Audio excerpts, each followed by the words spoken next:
So I'm on my way to Marley's house. She's a really good example of the transition from being in a really unhealthy relationship and in a really tough spot in her life, in a tremendous amount of pain, and now she's in a really healthy relationship. She's thriving personally, she's thriving professionally, and so we want to take some time to highlight the journey that she's been on and all of the good work that she's done to be able to go from a really painful place in life to a really thriving place. And I want you guys to be able to see what's possible and to start to get a little bit of an idea of what it takes to be able to go from a place of real tremendous pain to healthy and happy.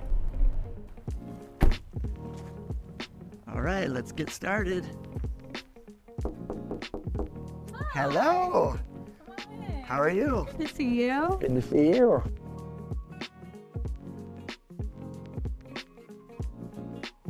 Okay, so tell me a little bit about your what your marriage was like. At the time, I would have said it was fine. At what time? When I was married. Okay. When I was married, I would have said that it was fine. The entire time?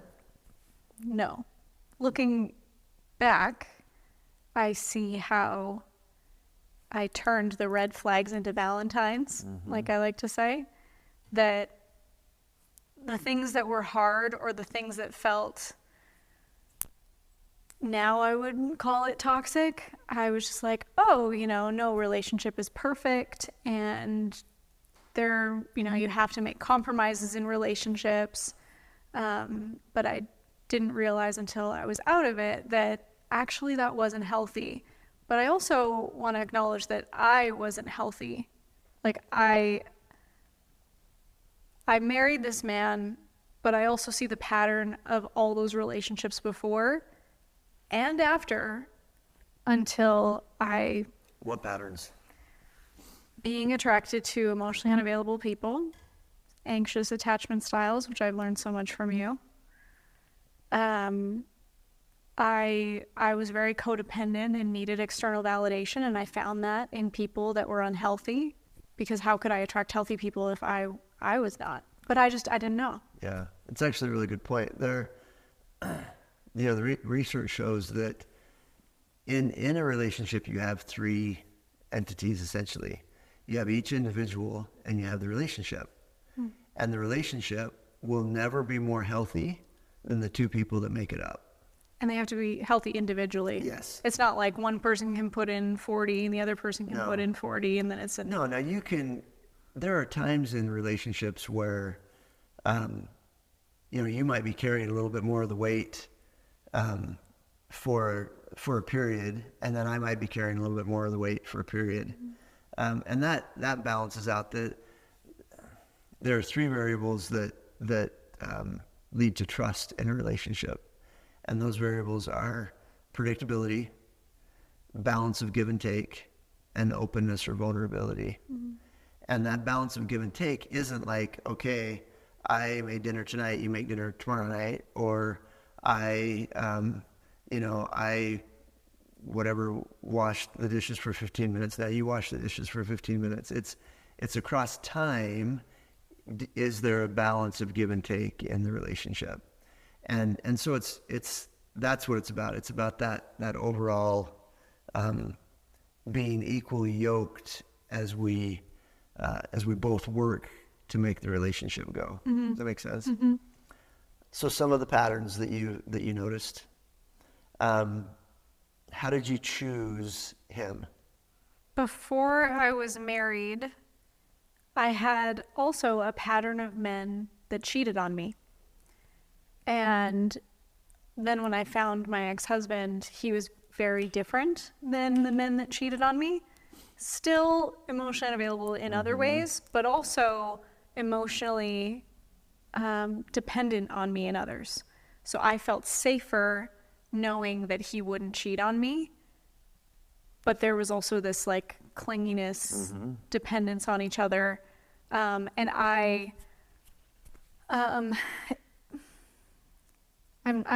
sense myself reserving, and I'm trying to just like let it out. My ex-husband was not emotionally mature. When I met him, he didn't have a job. He didn't have a vehicle. He was living on people's couches. And I'd never dated anyone like that before. I always dated men that were like GQ, worked downtown, wore a suit, had box tickets to the hockey games. Like, these were men that were, you know, financially secure and confident in themselves. But I also then interpreted that as like, they could go out and get anyone they want. If I didn't perform enough or wasn't enough for them, then they would cheat on me. Yeah. And I just got exhausted of Constantly men trying to be good enough. And I was like, okay, well, let me find someone that I know won't cheat on me. And so I found a man that at the time I interpreted as like weaker than, so I could control. Yeah. And I didn't realize this until after doing a lot of therapy. I was manipulative in the relationship because of that. And we manipulated each other. So I had this man that I could help him get on his feet. I could help him find him a job. I paid for his truck. I helped him get into a place. And then eventually... You felt needed. Yep. And then I could also score keep to be like, look at everything that I've done for you. And now you have to Now you owe me. Yeah. You said codependent. When you say that, what do you mean? I relied on external sources for validation. So him, how we appeared, his family, how much they liked me. So two thoughts there. One, so the simplest definition that I know for codependency is if you're okay, I'm okay. And if you're not okay, I'm not okay. Everything was never okay. And it's exhausting. It's giving this power to the other person to determine and define my okayness, which is different than interdependence, which is what you want. Interdependence is when you have two people that are able to run their lives effectively, that then choose to share a life together. Yeah. So that was your first marriage. You hadn't been married before then. What made you decide to be willing to get married, to choose him to marry?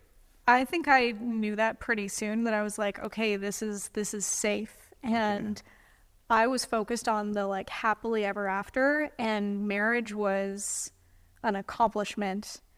And I hate admitting this, but I bought my own engagement ring. Because he wasn't moving?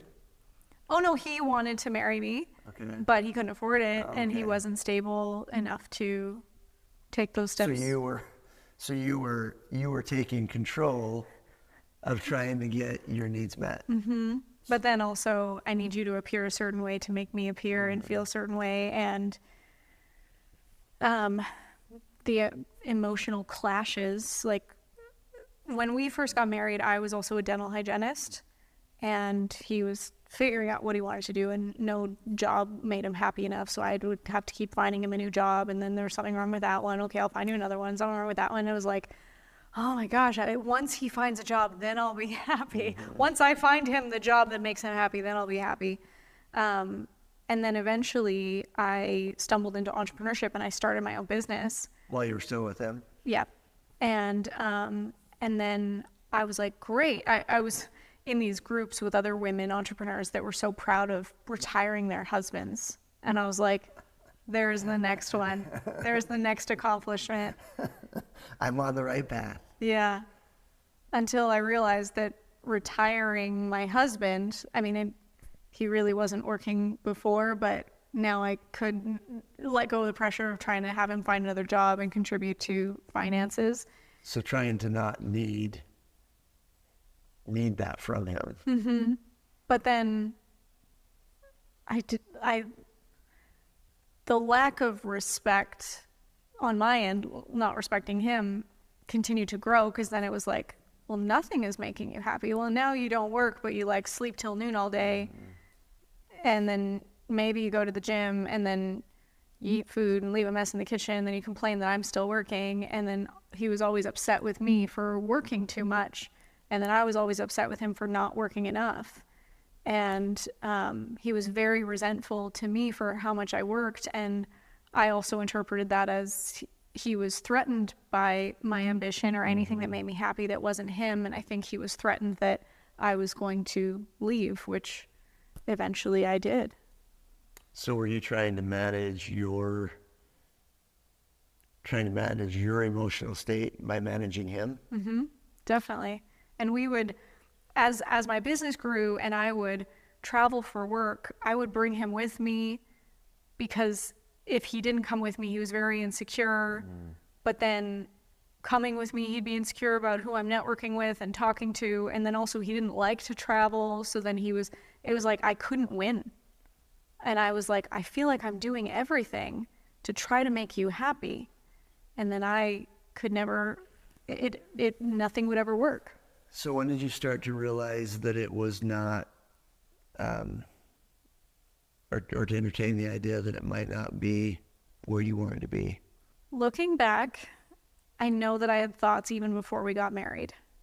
And you hear those stories of people that were like, yeah, on my wedding day, I hesitated, I questioned, I walked down the aisle still debating, is this the right thing to do? But I went ahead with it anyway. And that was me. Like, I saw all the red flags.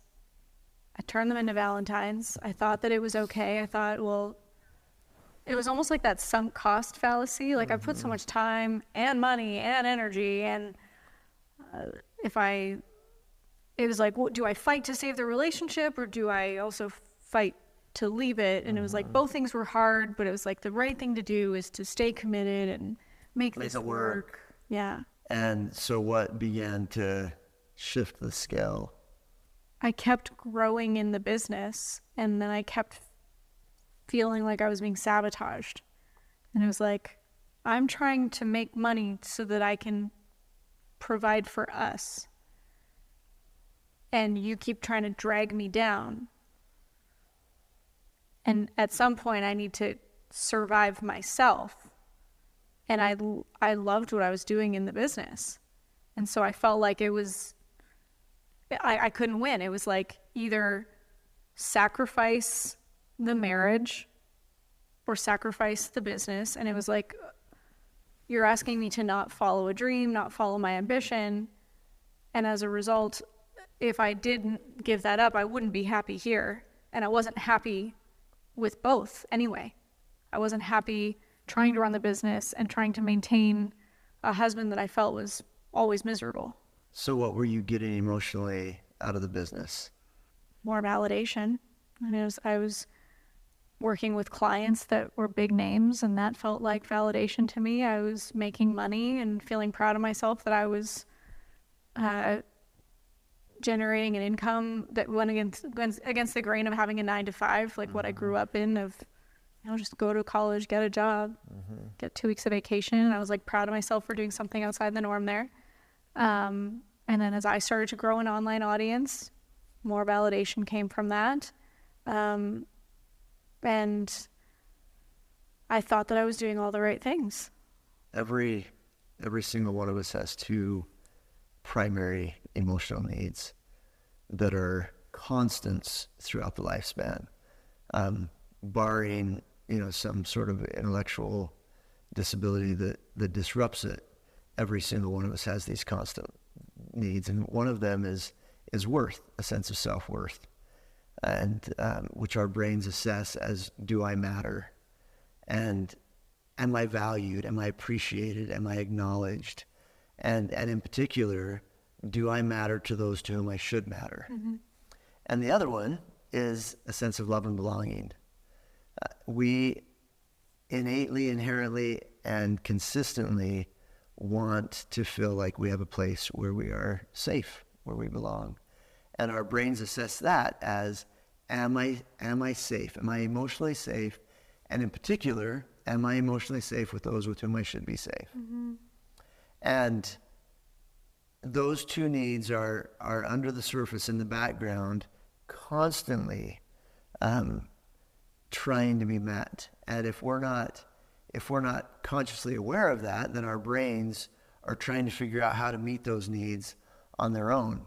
And as I'm listening to what you're describing, it sounds like both of those needs were present in that process of trying to figure out how to appropriately matter and have feelings of worth with him, and how to feel a sense of safety with him, and then as that was not happening, how your brain went to some of these other things, trying to fill the void that wasn't being healthfully filled there.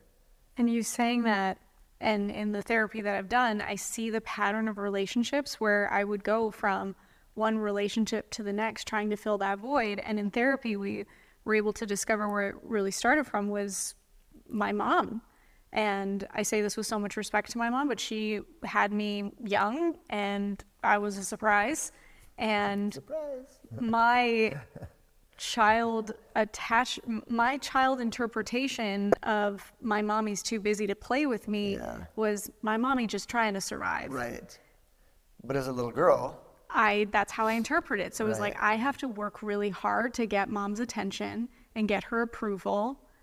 And then if it couldn't be her, well, then it was the mean girls in school.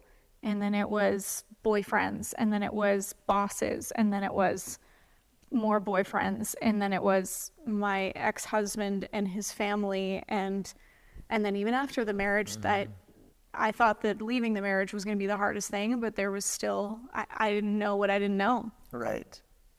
Yeah. And that's a really good example of that. And you're kind of skirting around a little bit attachment and the importance of attachment and attachment style. And at the core, what attachment style is a belief system that gets wired into our brains around how to get those needs met of mattering and of feeling safe. About 80% of the brain gets wired by age 3. And about 90% of the brain gets wired by age 5. And the remaining 10% finally finishes wiring by about age 25 to 27, when our frontal lobes. It's a long gap. It's a long gap. And most of us have no conscious memory prior to age 3. No. What's your first earliest memory? Having chicken pox. How old were you? Probably 3. Yeah. Yeah. What do you remember about it? I remember my mom bringing me to daycare and the daycare lady saying, "We can't keep her. Look at these spots. She's got chicken pox." And then I remember a little boy, sometimes kids sell like chocolate bars for a little fundraiser. Right. He just gave me one. And then I went home and I remember being in the bath, and I remember my mom putting oven mitts on me so that I wouldn't scratch. And that's my memory. So if you think about that, 80% of our brains get wired before we have any conscious memory. And attachment style gets wired during those first 3 years. Attachment style is wired by age 3. And what attachment style is it's a rule book. It's a belief system about those two needs. What is the most likely way for me to be able to get my needs met, to be able to get access to my caregiver and a sensitive response from him or her?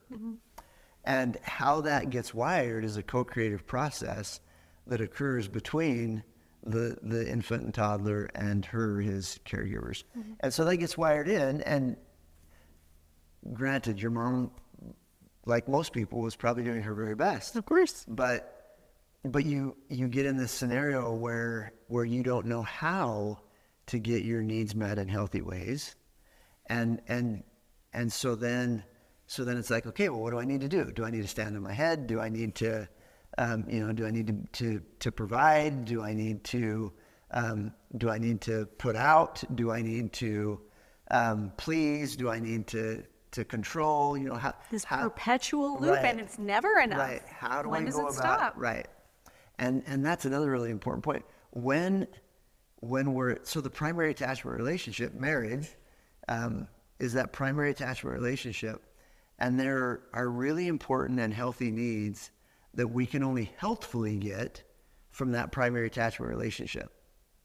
And when we're not getting those needs met there, then there's no other healthy place to get them met. And it leaves our brains in a really difficult spot of trying to figure out, Well, if I make enough money, will it do it? If I have enough followers, will I do it? If I have enough subscribers, will it do it? If I live in the right place or whatever? And our brains are just desperately trying to figure out how to consistently matter and how to feel safe.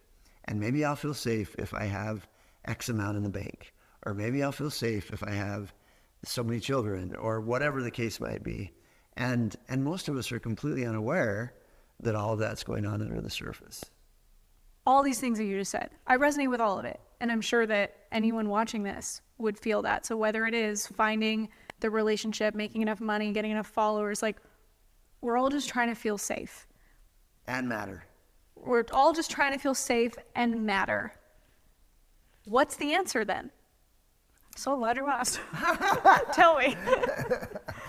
That's a really good question.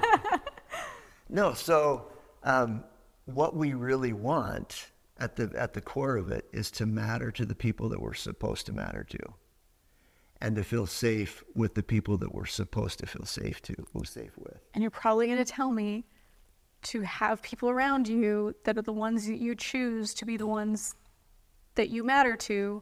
You need to matter to yourself first. Like, it's that thing of like, you can't love other people until you love yourself. Yes and no. Great. Tell me it's not just that easy. It's not just that easy because these are relational variables. We are social creatures, and there is so much research that shows that we are better in a healthy relationship than in any other scenario. Mm-hmm. You've got people that really want to not need anybody, and I can just be on my own, and it's easier that way. I can be independent, and I can be healthy and happy and fulfilled. Yeah. And then you have codependency. So you have independence, mm-hmm. which is I don't need anybody and I don't let anybody affect me.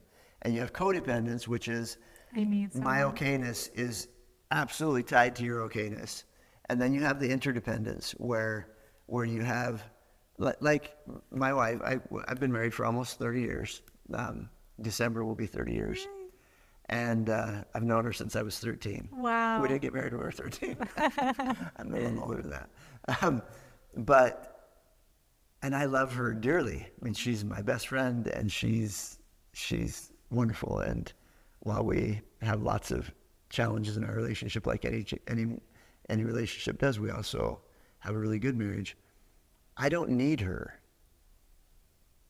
I want her. My life is better with her. You're choosing her. I am choosing her, but I'm also better with her. Yeah. But I don't have to have her. And that's a really important distinction, because when you have to have somebody, you put unhealthy pressure on the relationship. Mm-hmm. Because then not only are you responsible for you, you're now also responsible for me. That's a lot of pressure. It's a lot of pressure, and it sets you up to fail. Mm-hmm. Because then if you don't do it right, whatever the it is, if you don't look at me right, or you don't give me enough time, or we're in a group and you don't talk to me, whatever percentage I think, then all of a sudden I'm not okay. My okayness gets put in your hand, and that's a really unhealthy thing. So lots and lots of research shows that we are best, we're healthiest in a healthy relationship. Longevity, cardiovascular health, life satisfaction. I mean, and it's been studied in so many different ways, and we as human beings are the healthiest and the happiest in a healthy relationship. We're not as healthy alone, and we're not as healthy. So the worst place to be is in a really unhealthy relationship. Where you feel alone anyway. Right, and it's that one of the loneliest places on the earth is alone in a relationship. Because when you're in a relationship, we have healthy expectations that I shouldn't be alone. I should get companionship. I should be able to matter to you. I should feel safe with you. And when that's not happening, but I still am in that relationship, it's a very lonely place to be. So that's the worst place for us to be as human beings, is in an unhealthy, dysfunctional relationship. A little bit better than that is to be alone. If your options are alone or in a really dysfunctional relationship, alone is better. the best place to be is in a healthy relationship. And these variables of mattering, it's not just I matter to myself, I see my worth, I think I'm great, I can give you a lot of traits of, that's not what this is. These two needs that we have are relational variables. Do I matter to whom I should matter? And am I safe with whom I should be safe? Mm-hmm. And so, yes, you've got to be a healthy person, but it's not just, love yourself and then those needs get met. No, those needs have to be met in a healthy relationship. Mm-hmm. Does that make sense? So how do you do it? You do it by first being healthy and doing a lot of the work that you've done and that I think you continue to do. Mm-hmm. And then also learning what it takes to have a healthy relationship and then very proactively practicing getting good at those things so that you can have that. But that sounds so hard. And if you also would have told me that just leaving my marriage, I would have been like, no, I'm fine. I already did the hardest thing by leaving my marriage. And it's so ridiculous that I said this at the time, like leaving my marriage. I physically said and believed I will never be heartbroken again because I already learned so much about what I don't want from this relationship. And I was also measuring myself by my accomplishments. Right. Trying to get your worth from... Yes. So I was like, any guy, I can have any guy I want. Right. And then the first guy that I dated was emotionally unavailable, rejected me. Weird. What the heck? I thought you already did the work, Marley. And so I was shocked, and because of the expectation that I said, I'll never be heartbroken again and I can have any guy that I want, I spiraled hard. Yeah. But I didn't know what I didn't know. So if you would have told me that just leaving the marriage, I would have been like, no, I'm fine. I'm just going to go have fun. I'm going to date and it's going to be great. And I'm mature, but how could you see in me what I didn't see in myself? And how could I ask for help that I didn't know that I needed? So there are 3 roads my brain wants to go down with that. Because now I see how urgently I needed it. But at the time... Well, so the answer to that question is we know what it takes to make a life and relationship work. We have decades of research at this point, and it's not a crapshoot, and it's not somebody's opinion on YouTube or Instagram. Oh, really? Dang. I know. I've just been scrolling all day. Right. There's actual science on what it takes to make our lives and relationships work, and if it doesn't matter what you think, it doesn't matter what you thought at that time, it doesn't matter what I think. If we want a fruit, we have to plant and cultivate the tree that produces that fruit. Mm-hmm. And you can't plant, I don't know, tomatoes and harvest peppers, right? And you can't plant a pomegranate tree and harvest apples. Mm. And so what you have to do is you have to start by saying, okay, what are the results that I want in my life? And you probably got out of that marriage because you realized the discrepancy between what you were wanting and what you were getting. Mm-hmm. And then it sounds like you were still a little bit skewed in thinking about what you thought would still work. And what'd you find out? It still didn't fill the void. But I also had to be in so much pain to recognize that there was a void, because I was just tiptoeing around it and it didn't exist. Right. What helped you realize it?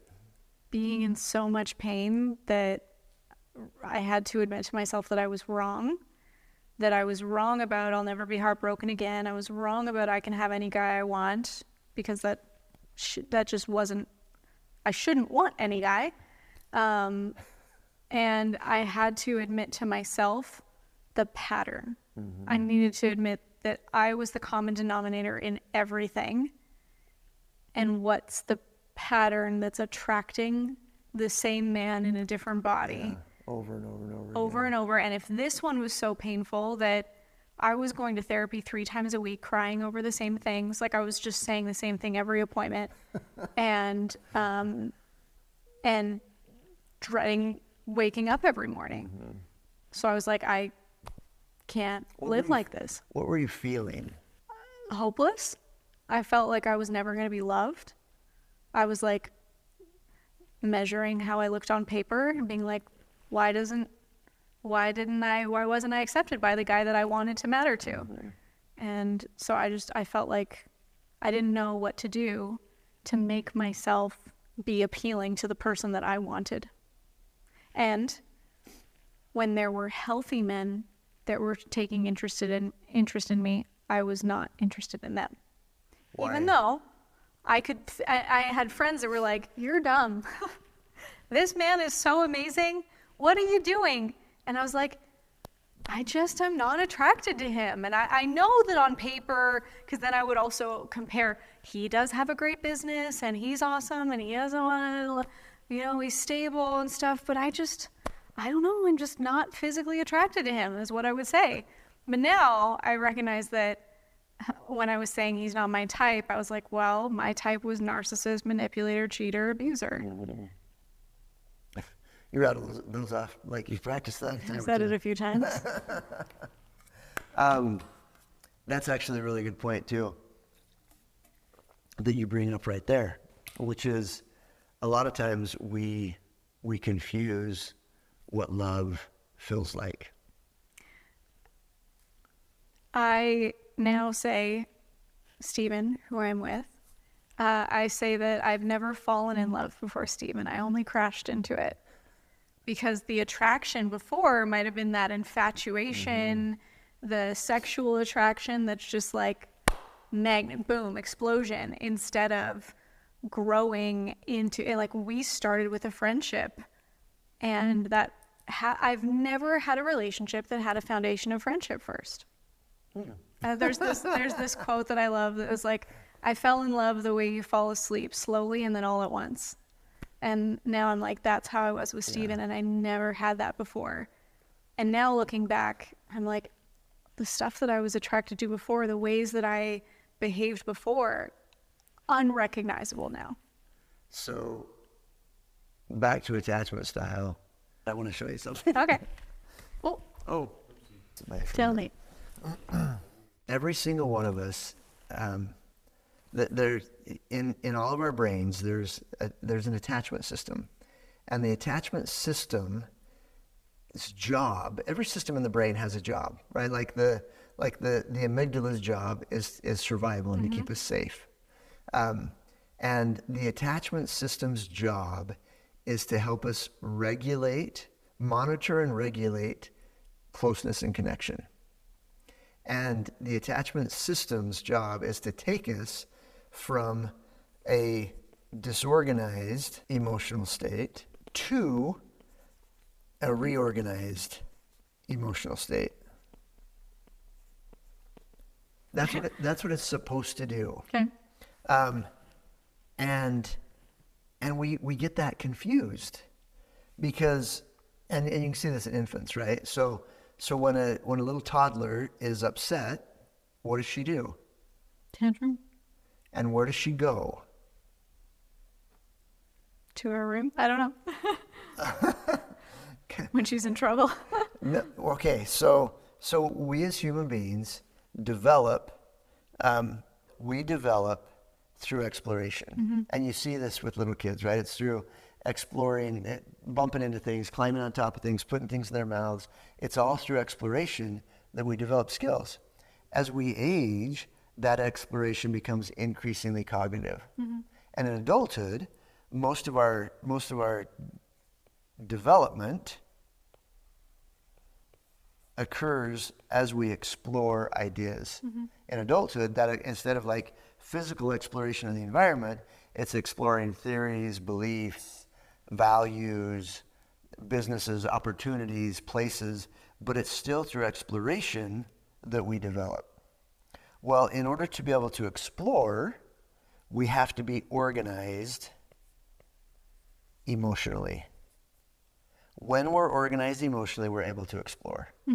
What happens to exploration when we become disorganized emotionally? Doesn't happen. Stops, right? So when there's some sort of disorganizing event, and a disorganizing event is defined as one of two things. It's any time we experience an abnormally intense emotion. And it can be a positive emotion or a negative emotion. So it might be I'm scared, I'm sad, I'm hurt, I'm lonely, I'm afraid, I'm embarrassed. But it can also be like I'm super happy and I had a cool dream that I want to share you, or I had a spiritual experience, or I'm turned on sexually, or anytime we experience an intense emotion, it turns on or activates that attachment system in our brains. Okay. The other thing that disorganizes or activates that system is either a perceived or an actual threat to our access to or sensitivity from our attachment figure, which we can talk more about in a second. So when we get disorganized, when there's some sort of disorganizing event, it activates the attachment system. And where do we go? Where does a little kid go if she gets hurt? To the attachment figure. Exactly. I used the right words too. You did. That was really good. So, I was like, mommy.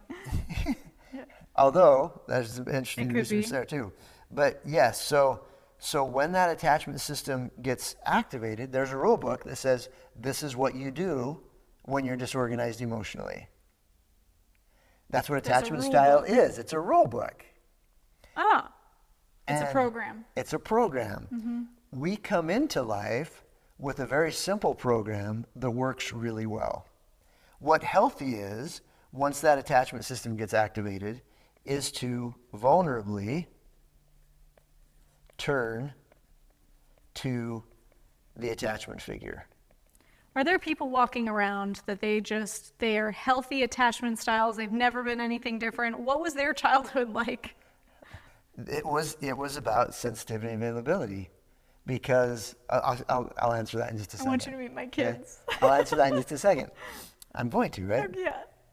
So, unhealthy, when that gets activated, is not turning when we should turn. So they don't go to the attachment Right, figure. They right. avoid They go because they inside. don't feel safe to do it. They don't feel like they're going to get the response they Right. need. So they isolate. Right, and so maybe they pull away hoping that you'll pursue, or they go in the other room, or they talk to somebody else, or they go have an affair, or they do something, they change the channel, they do something other than vulnerably turning to the attachment figure. Then when we vulnerably turn, there's another really important, I don't know what color to use here, there's another really important crossroads that occurs. Healthy is being met or receiving a sensitive and available response. So I'm in need. I turn to you, and first I have access to you. That's the most important thing. Right out of the get-go, right out of the gate, the human brain is trying to figure out what's the most likely strategy for me to be able to obtain and maintain access to my attachment figure. Do I cry? Do I ask? Do I stand on my head? Do I perform? What do I have to do to get access to you? And unhealthy here is an unavailable and or insensitive response. So I come to you and I'm in need. Yeah. And I can't get access to you. And it might be just because you're busy. You're a single mom. Yeah. And you're trying to put food on the table. Yeah. And for whatever reason, or it might be that you're not very nice, right? I mean, it could happen for different reasons. Yeah. But it's if when I'm in need, I'm disorganized, and I turn to you, I'm unavailable. I get an unavailable or insensitive response. And then the interpretation is, I'm not safe. I have to Yes. avoid in the future. I got to figure this out myself. Yes. So healthy is, or what happens normally here is we engage in what are called corrective efforts. And corrective efforts are, I come to you, I'm crying, and you tell me to suck it up. Then I might throw myself on the floor, or I might hit my sibling, or I might throw something at you. To try to get Right. What the I'm saying attention is, of the right. attachment figure. Right. What I'm saying is, I'm in need, and I'm not getting my needs met. Yeah. If the attachment figure recognizes those corrective efforts for what they are, and responds with sensitivity and availability, we get back on track. When I'm disorganized emotionally, the attachment system gets activated. I vulnerably turn toward my attachment figure. He or she responds with sensitivity and availability. I get reorganized emotionally.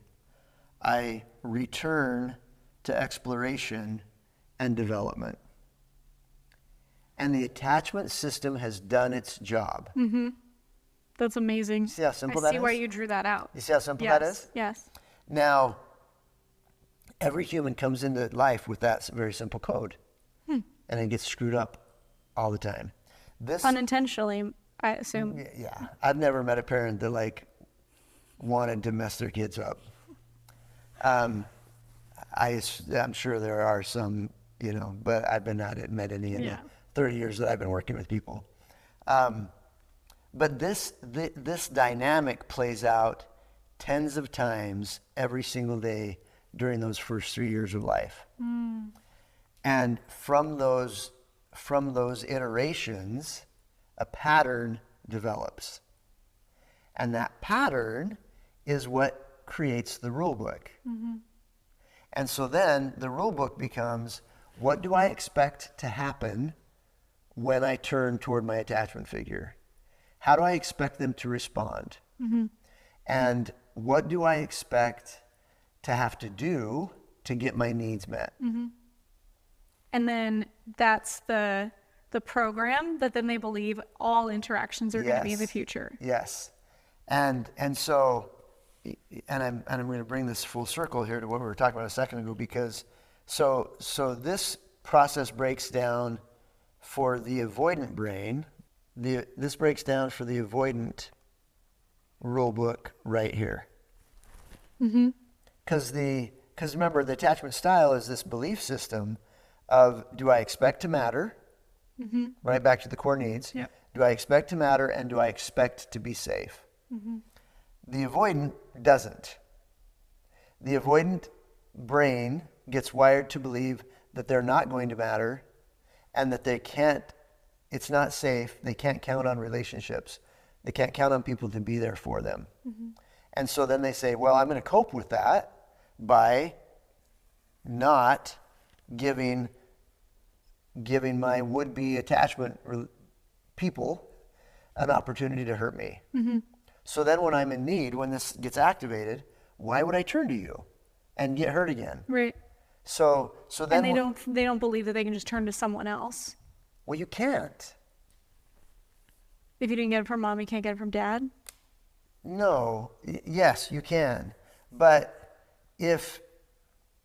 go back to your marriage. That's just the program. That's just No, what you expect. no, your husband was your healthy source for your attachment needs. We call it merit or entitlement. Okay. When you enter a relationship, you are entitled to very high levels of access and sensitivity. It's not a gift. Right. I mean, it is a gift, but it's not like icing on the cake. It's what you're supposed to get out of that relationship. Yeah, that's the agreement. Right. Somehow. Healthy agreement. Yeah. You also have equally high levels of obligation to provide him access to you and sensitivity from you. It's reciprocal, right? So if he's not giving you what you healthfully should be getting from him, you can't just turn to some other guy, Right. Okay. right? Yeah. Or even a friend, because then you put unhealthy pressure on that other relationship to meet needs that it can't healthfully meet. Even so, my brother, great relationship, one of my best friends. We bike most Saturdays. Our families have Sunday dinner every week. He can't be my secure base. Because what happens if I'm trying to get my attachment needs met from him? What happens when I'm in need and his wife is also in need, or his kids are also in need? So you're saying we just have like one Yes. main attachment figure? Yes. I mean, of course Secure we can base. one main secure base. That doesn't mean that there aren't other Of course, healthy we have friends, we can relationships. rely on them. Right, and you know, as my buddy, you might be there 15% of the time for Sure, me, right? And another buddy might be there 10% of the time to me, right? And my brother might be there 20%, whatever, you know. So we can have these other important relationships, but in terms of the primary attachment relationship, there are healthy things that you can only healthfully get from that place. And so the avoidant doesn't trust that. And so they enter relationships, they get married, they partner up, but they don't give the other person a chance to be there.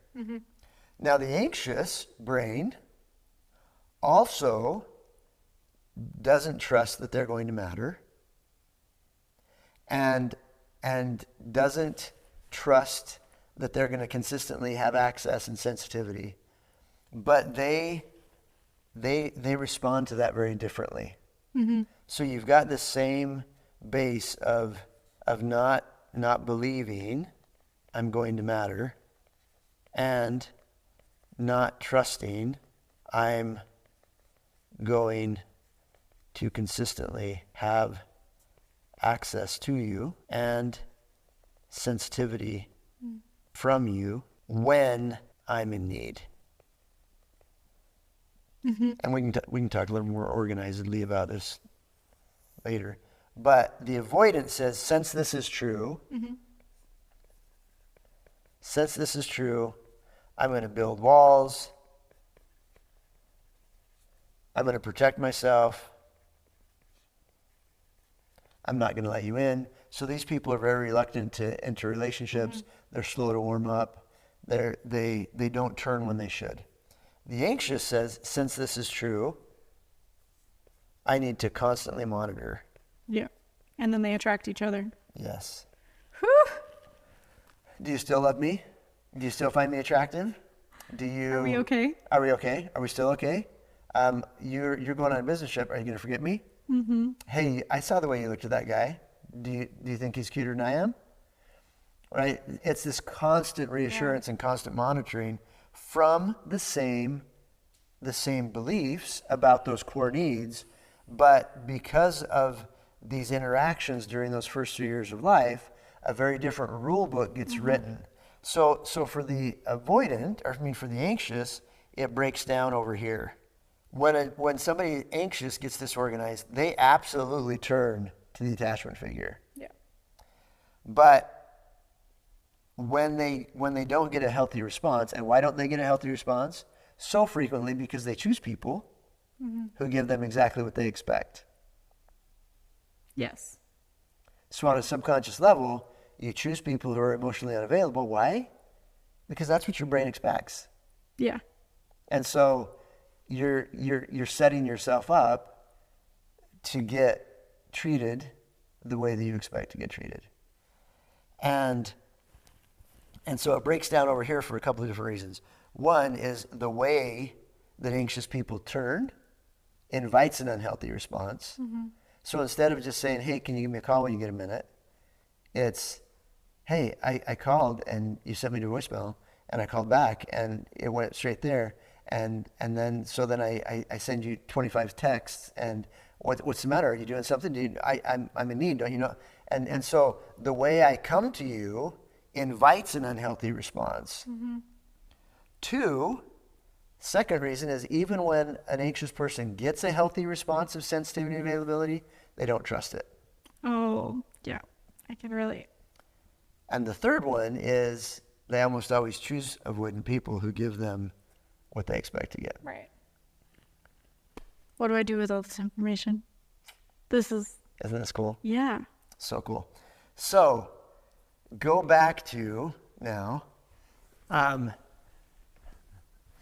Go back now to that moment post-divorce,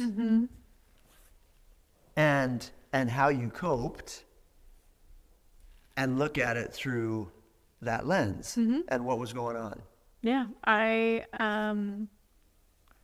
dated a man who was very avoidant and was overcompensating and trying harder in the relationship. You were. I was, yeah. And that pushed him further away. So did you, coming out of your marriage, did you just think, and you kind of referenced this already, but did you just kind of think that was about that marriage, that was about him and that marriage, and now you're going to make good choices, and everything's gonna be fine? Yeah, because I was like, I'm confident now. So I recognize because I thought that my pattern, I was saying I dated guys before that always cheated on me, and then I dated a guy that I had more control and safety that he wasn't going to cheat because I interpreted him as being weaker. And then I was like, well, now that I've grown, I can date those like confident guys again, but I'm confident now. Right. Yes. That's what I believed. And you chose somebody who was avoidant. Right. Which then was totally consistent with your rule book. Yes. Right. But I didn't know the rules. Right. You didn't know the rules that you were following subconsciously.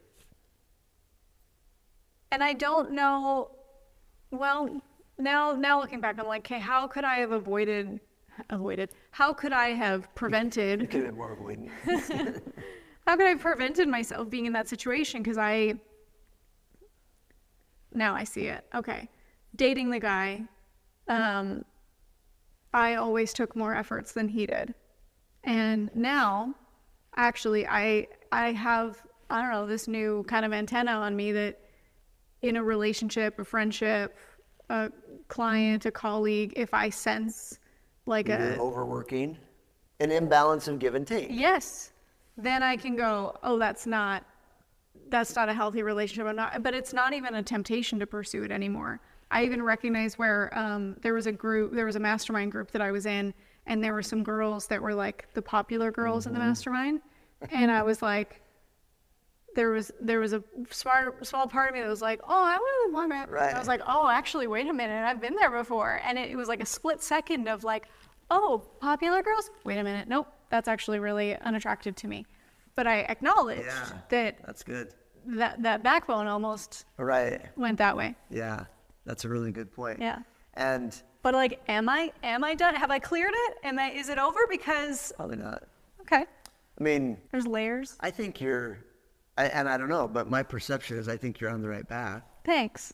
I mean, I think that, so the reason why we started talking about that attachment stuff in the first place is, so part of what happens is when you have an anxious rule book, you begin to associate love with chaos. Oh, hang on a minute.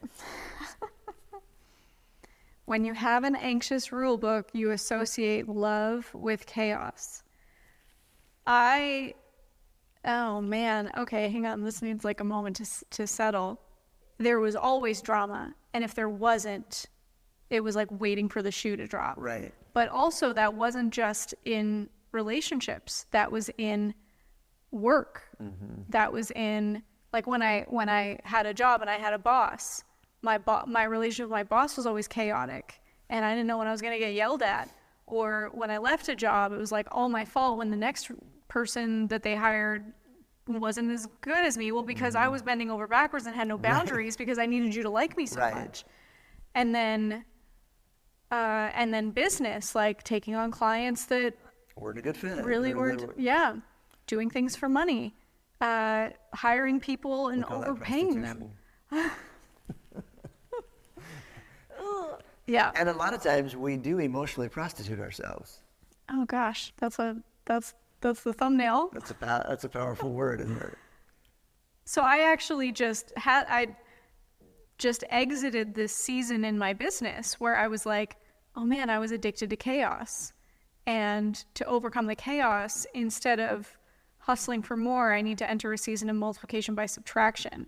And so I removed a lot of people in my business, and I removed a lot of the operational things that we were doing to simplify. And then I still had to like keep myself on the path of simple. No, there's an idea. No, simple. There's more chaos. Simple. Right. And so what you're saying is, this isn't just like relationships of who you're dating or who you're married to. This is also, you can have anxious attachment with work. You can have anxious attachment with money. Yes.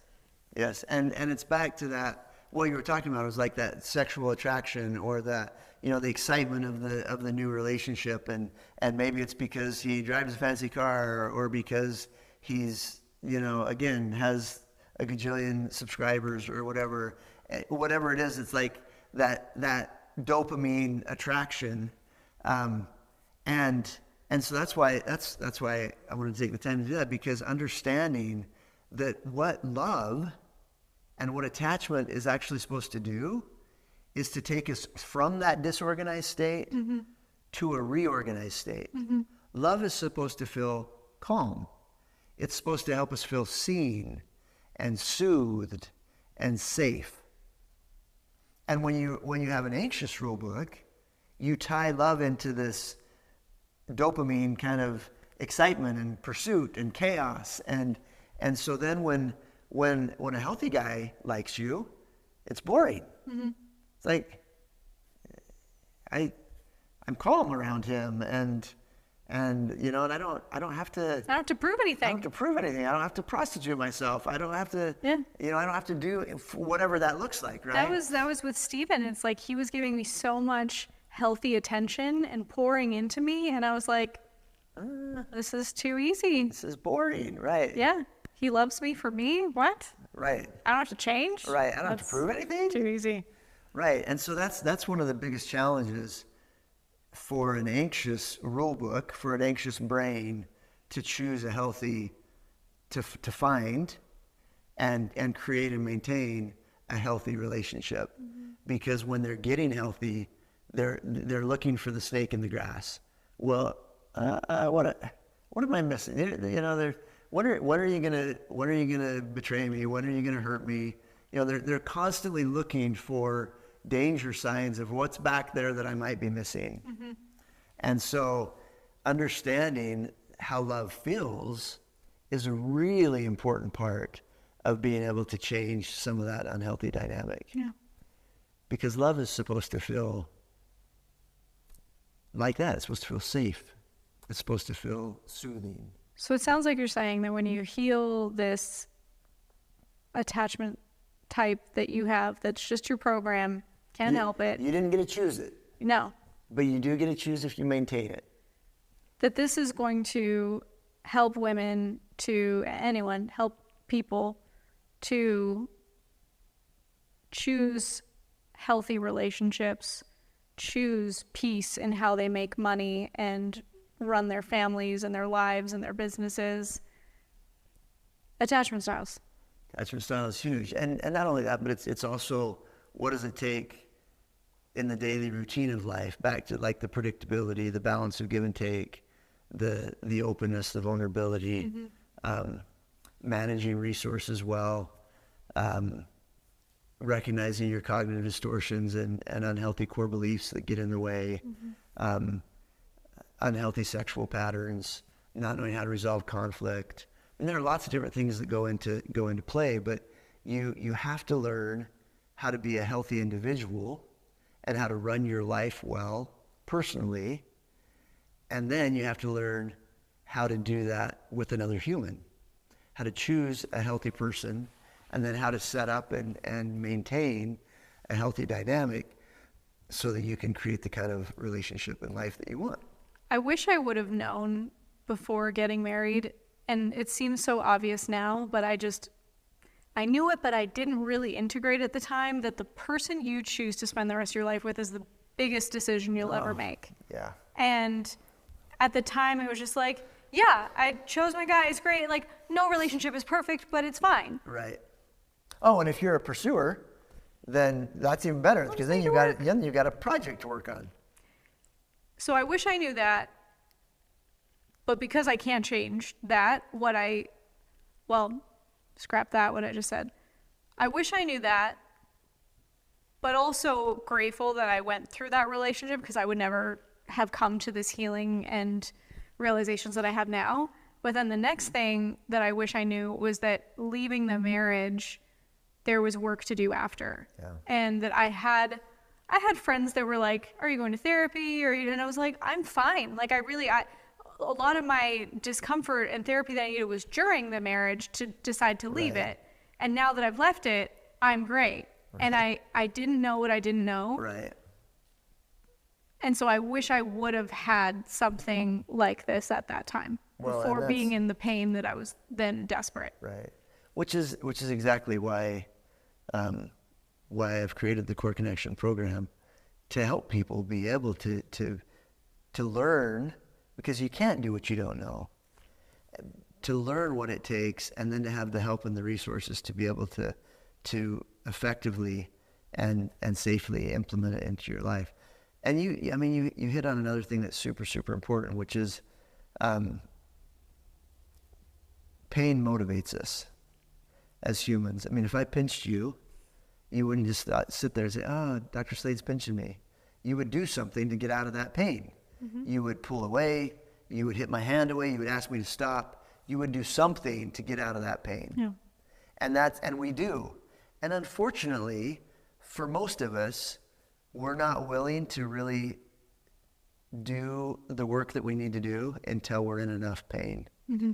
And it's actually something that I'm trying to figure out a little bit in my own life, because I don't want to always have to be compelled to improve. Spiritually, I think that that's an important concept, because I think so often we have to be compelled to turn to God, and we have to be in pain and before we're willing to do that, and that's dumb. Mm-hmm. It's such a better model to proactively be doing things to better our situation in our lives, and it's just not how most of us work. Yeah, it's easier to just buy the painkiller instead of the vitamin. Right. Yeah. But now looking back, being like, if the pain was so much worse. Yeah, and that's what I was going to say to you too. Is you said, I can't remember what you said. Is why would you continue to do the work? You get out of this relationship, you think things are fine. Why would you go join a program, or why would you do something to work? And what I was going to say to that is that what's even worse than continuing to do that is to just keep stepping in the same puddle over and over and over again. Mm-hmm. Right. Help me understand a little bit more about what the emotional journey was like for you as you made the decision to end your marriage first. What you were feeling like emotionally after that, and then the emotional journey as you got into your next really healthy relationship. Really healthy. I remember there was a lot of back and forth. It wasn't just like I decided and I was done and made the decision and he was out and then I moved on. It was a lot of back and forth for, I think, a few months. Just a few months. Just a few, but also a long tail of fighting and threatening of like, well, let's just get divorced then, and then finally being like, no, actually, let's do that, and then he'd leave and then he'd come back and leave and come back, and I would say it was like a year of the threat and then 3 months of back and forth. And what was that like emotionally? Just an emotional yo-yo of I'm done, no I'm not, I'm done, no I'm not, maybe we can make it work, and then sometimes feeling desperate to make it work, being afraid of being alone, being afraid of also the outside judgment of I failed and what will people think, and also am I choosing the wrong fight? Should I just fight to make it work? And so I You're went not back. talking about what you were feeling. What's it? You're not talking about what you were I feeling. think I'm bad at answering feeling questions. Or I know when people ask me like about being or doing, I always answer the doing and not the being. Why do I do that? Am I avoidant? How was I feeling? Well, I did say I was scared of being alone. I was unsure. Is this the right decision? And how did it feel when you got out? Still the yo-yo.